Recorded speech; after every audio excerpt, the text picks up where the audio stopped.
तो और मेरे भाइयों कैसे हो आप लोग। स्वागत है आपका हमारे चैनल एम के टेक में। और आज हम बात करने वाले हैं यहाँ पे 60 के पीसी बिल्ड के बारे में। और यहाँ पे ये 62,000 तक चला गया है। आप 60 तक भी कर सकते हो इसको, क्योंकि यार 60,000 तक क्यों ले जाना ज़रूरी है मैं आपको बताऊँगा वीडियो के बीच में। तो वीडियो को यार पूरी देख लेना, आगे बता दूँगा आपको। वीडियो को पूरी देख लेना और चैनल को सब्सक्राइब कर दो अगर नए हो तो, क्योंकि हम पीसी रिलेटेड कंटेंट्स और नए नए फ़ोन्स गैजेट्स मतलब सब कुछ बताते हैं यहाँ पे, एकदम डिसेंट सब कुछ बताते हैं। तो अब हम बात करते हैं पीसी बिल्ड के बारे में। तो यहाँ पे हमने लगाया है राइजन 5 2600, 12,000 की प्राइस में सबसे कमाल का स्ट्रीमिंग प्रोसेसर है। और यहाँ पे हमने राइजन 5 3500 क्यों नहीं लगाया, क्योंकि वहाँ पे आप 6 कोर 6 थ्रेड देखने को मिलती है। तो भाई यहाँ पे 6 कोर 12 थ्रेड के बिना आप एक अच्छी स्ट्रीमिंग नहीं कर सकते हो, पर इतनी अच्छी नहीं कर सकते। इसलिए आपको वहाँ पे 6 कोर 12 थ्रेड की रिक्वायरमेंट काफ़ी ज़्यादा पड़ेगी, तो इसलिए मैंने ये प्रोसेसर चूज़ किया है। तो अब हम बात करते हैं यहाँ पे हमने मदरबोर्ड कौन सा लगाया। तो मदरबोर्ड हमने लगाया है यहाँ पे MSI की तरफ से आने वाला B450M VDH Pro Max motherboard.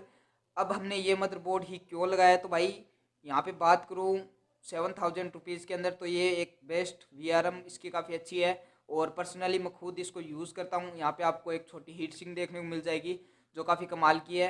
और अब हम बात करता हूँ मैं इस मदरबोर्ड की। तो यहाँ पे आपको एक ओवरक्लॉकिंग काफ़ी अच्छी देखने को मिल जाएगी। इससे चीप में जा सकते हैं यार, पर वहाँ पे आपको ओवरक्लॉकिंग इतनी अच्छी देखने को नहीं मिलेगी जितनी इस मदरबोर्ड में देखने को मिलेगी, इसलिए हमने ये चूज़ किया है। और इसी के कारण ही हमारा पीसी बिल्ड 62,000 तक गया है। तो इसलिए ही हमारा पीसी बिल्ड 62,000 तक हुआ है। हाँ 62। तो अब हम बात करते हैं यहाँ पे हम कौन सा जीपीयू लगाने वाले हैं। तो सबके मन में यही होगा।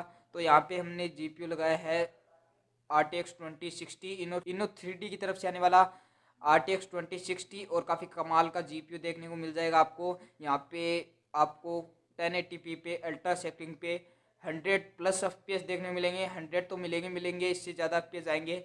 और अगर आप पुराने वाले गेम खेलोगे तो वहाँ पे आपको 200 FPS 400 FPS देखने को मिल जाएंगे आराम से। 400 तो काफ़ी ज़्यादा बोल दिया, मतलब 200 FPS देखने को आराम से मिल जाएंगे। तो अब हम बात करते हैं यहाँ पे इसकी प्राइस की। तो यहाँ पे इसकी प्राइस है बिट कार्ड पे 24,500 रुपीज़ के आसपास। और अमेज़ोन पे काफ़ी ज़्यादा महंगी है, ये चला जाता है समथिंग 25,000 या फिर 26,000 के आसपास चला जाता है। और दिल्ली की प्राइस में आपको थोड़ा चीप में देखने को मिल जाएगा। जो दिल्ली के पास है तो दिल्ली से करा लेना। तो यहाँ पे हमने अब स्टोरेज में क्या लगाया है, स्टोरेज में हमने लगाया है यहाँ पे किंगस्टन की तरफ से आने वाली 120 GB की SSD। और यहाँ पे हमने WD की तरफ से आने वाली हार्ड ड्राइव लगाई है, जो आपको दोनों 5,000 रुपीज़ के अंदर देखने को मिल जाएगी। और अब हम बात करते हैं यहाँ पे कौन सी PSU लगाने वाले हैं। तो यहाँ पे हमने PSU चूज़ की है कोरसेर की तरफ से आने वाली 550 W की PSU। काफ़ी कमाल की PSU है और आपको यहाँ पे 2500 के आसपास देखने को मिल जाएगी ये PSU। तो अब हम बात करते हैं यहाँ पे हमने कैबिनेट कौन सा चूज़ किया है, जो कि काफ़ी मेन है। यहाँ पे आपको सबसे ज़्यादा अच्छा लुक वही देगा, क्योंकि हमारे कोई भी कंपोनेंट में RGB नहीं है, RGB वो कैबिनेट ही देगा। यहाँ पे हमने कैबिनेट चूज़ किया है एंटी स्पोर्ट ICE 511MT। और बात करूँ इस कैबिनेट की तो काफ़ी कमाल का कैबिनेट है। यहाँ पे 4 RGB वाले आपको फैंस देखने को मिल जाते हैं जो एंड की तरफ से ही आते हैं। और यहाँ पे आपको टेम्पर्ड गिलास देखने को मिल जाता है और इसका एयर फ्लो भी काफ़ी अच्छा है। तो काफ़ी कमाल का ये कैबिनेट है। और इसकी प्राइस की बात करूँ तो वो आपको 3,690 के आसपास देखने को मिल जाएगी। और अब हम बात करते हैं रैम की। तो रैम हमने चूज कोरसेर की तरफ से आने वाली व्यंजन LPX 32,000 MHz वाली 8 8 GB की 2 स्टिक यूज़ की है यहाँ पे हमने, जिसकी प्राइस आपको 6,900 के आसपास देखने को मिल जाएगी। तो बस मेरे भाइयों यही थी आज की पीसी बिल्ड की वीडियो। अगर वीडियो पसंद आई तो वीडियो को लाइक कर देना, चैनल को सब्सक्राइब कर देना। और